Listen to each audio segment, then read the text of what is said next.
آج آپ کے سامنے میں ایک قرآنی مثال جو بیان کرنے لگا ہوں وہ سمجھنے کے لیے بہت بڑی نصیحت ہے۔ دیکھیں ناظرین، آپ نے آبشار دیکھے ہوں گے، ہو سکتا ہے آپ نے یہ منظر دیکھا ہو کہ اونچائی سے جو پانی گرتا ہے،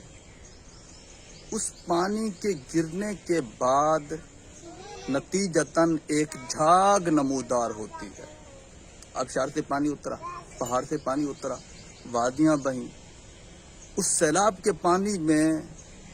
جو چیز اوپر ہوتی ہے، جو بظاہر غالب نظر آ رہی ہوتی ہے، وہ جھاگ ہوتی ہے۔ اب مجھے یہ بتائیں کہ جھاگ کا کوئی فائدہ ہے؟ کوئی کھیتی میں فائدہ دیتی ہو، جھاگ کو کوئی محفوظ کیا جا سکتا ہو، وہ جھاگ جو پانی سے نمودار ہو، یقیناً جو سمجھدار ہیں وہ کہیں گے کہ اس کا تو کوئی فائدہ نہیں، جھاگ کا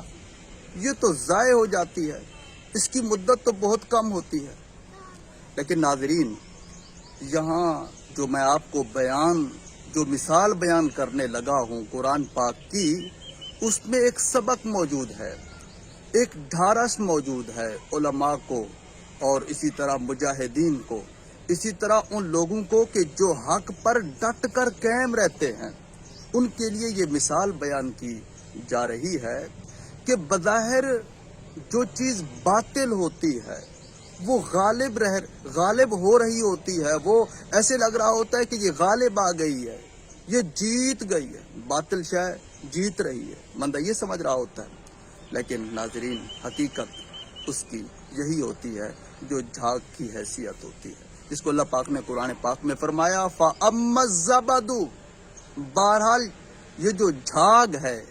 فَيَذْهَبُ جُفَاءً، یہ ضائع ہو جاتی ہے، یہ جھاگ ختم ہو جاتی ہے، اس کی حیثیت مٹ جاتی ہے جھاگ کی۔ وَأَمَّا مَا يَنْفَعُ النَّاسَ، اور وہ شے کہ جو انسان کو نفع دیتی ہے، مثلا یہ پانی ہے اور پانی کی جھاگ جو بن رہی ہے، اس کے بارے میں یہ کہا جا رہا ہے کہ یہ پانی جو لوگوں کو نفع دیتا ہے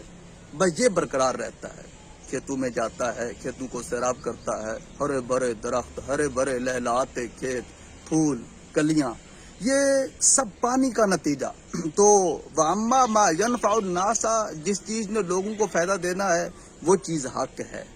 حق نے لوگوں کو فائدہ دینا ہے، علم نے لوگوں کو فائدہ دینا ہے، ایمان نے لوگوں کو فائدہ دینا ہے، یہ برقرار رہتا ہے۔ تو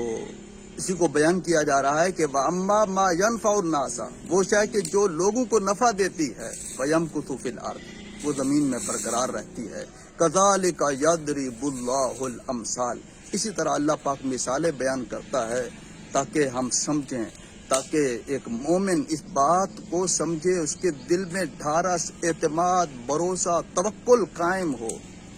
اور تاکہ وہ باطل کی طرف نہ دیکھے، وہ باطل کی وجہ سے نہ گھبرائے۔ ناظرین، آپ دیکھیں جو سونا ہے، جو چاندی ہے، اس پر بھی بعض اوقات میل غالب ہو گیا ہوتا ہے، تو کیا سمجھدار لوگ اس بات کو یہ سمجھتے ہیں کہ سونے کی حیثیت ختم ہو گئی؟ بالکل نہیں سمجھتے۔ ان کو پتہ ہے کہ جب اس سونے کو، چاندی کو جب پروسیس سے گزارا جائے گا، جب اس کو آگ کی بھٹی میں ڈالا جائے گا تو یہ کندن بن کے نمودار ہوں گے۔ تو بالکل ناظرین، کندن بننے کے لیے، قیمتی بننے کے لیے غموں کی آگ سے گزرنا پڑتا ہے، پریشانی سے گزرنا پڑتا ہے، لیکن اس کا یہ ہرگز مطلب نہیں کہ علماء پریشانیوں میں ہیں یا کوئی آزمائش آ جاتی ہے کسی حق پر تو یہ حق مٹ جائے گا، ایسی ہرگز بات نہیں۔ مٹنا جس چیز نے ہے وہ میل نے ہے، جس چیز نے مٹنا ہے وہ باطل ہے، جس چیز نے مٹنا ہے وہ چیز ہے، وہ جھاگ کی حیثیت رکھتی ہے، وہ میل کی حیثیت رکھتی ہے، اس نے مٹنا ہوتا ہے۔ جو اصل چیز ہے وہ اما ما ينفع الناس، جس نے لوگوں کو فائدہ پہنچانا ہوتا ہے، علم نے، قرآن نے، ایمان نے، تو وہ برقرار رہتا ہے۔ تو اس میں ایک سبق ہمیں ملا کہ جو لوگ یہ سمجھتے ہیں کہ کاروبار تبھی ہمارا چمکے گا جب ہم جھوٹ بولیں، جب ہم وعدہ خلافی کریں، تو سمجھو کہ جو لوگ دھوکے پر ہیں، یہ جھوٹ کی حیثیت، باطل کی حیثیت، وعدہ خلافی کی حیثیت، یہ دغا بازی کی اور چھینا جھپٹی کی حیثیت جھاگ کی طرح ہے، اور یہ جھاگ ختم ہونے والی ہوتی ہے۔ تو میرے خیال ہے سمجھنے کے لیے یہ بات بھی کافی ہے۔